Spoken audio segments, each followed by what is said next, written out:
Görgü veya görüm, Abdal Musa, muhabbet cemleri, Alevi kültürünün ve inancının yaşandığı törenlerdir. Muhabbet cemleri herhangi bir nedenle bir araya gelindiğinde yapılır. Diğerleri ise yılda bir.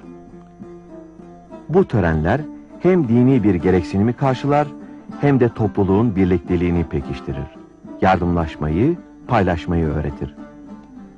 Anadolu'da yüzlerce yıldır sürdürülen bu geleneksel törenlerde yüreklerdeki aşk ve inanç semaha dönüşür.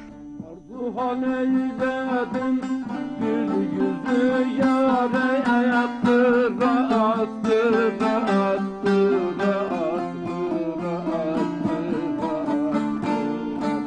okuyup halimi sormadın birler derdince düşmüşüm haydara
aşığın gönlü söküldükten sonra dikilmezmiş.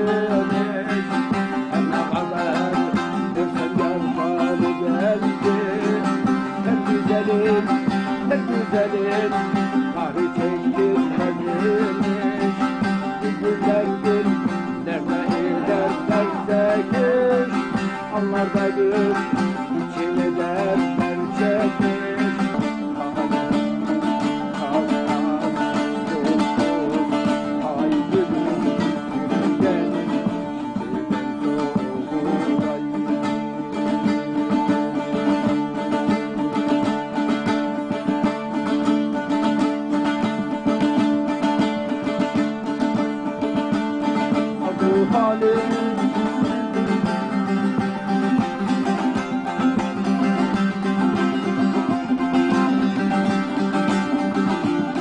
Geri görür hazırlık sağlık Ağda şahitliğe bak sen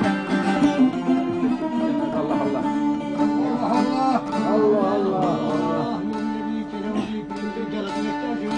Üstler beşler rayılar sahledekte göre gözde Hürmetizler şafak kulası Geçça önemli yani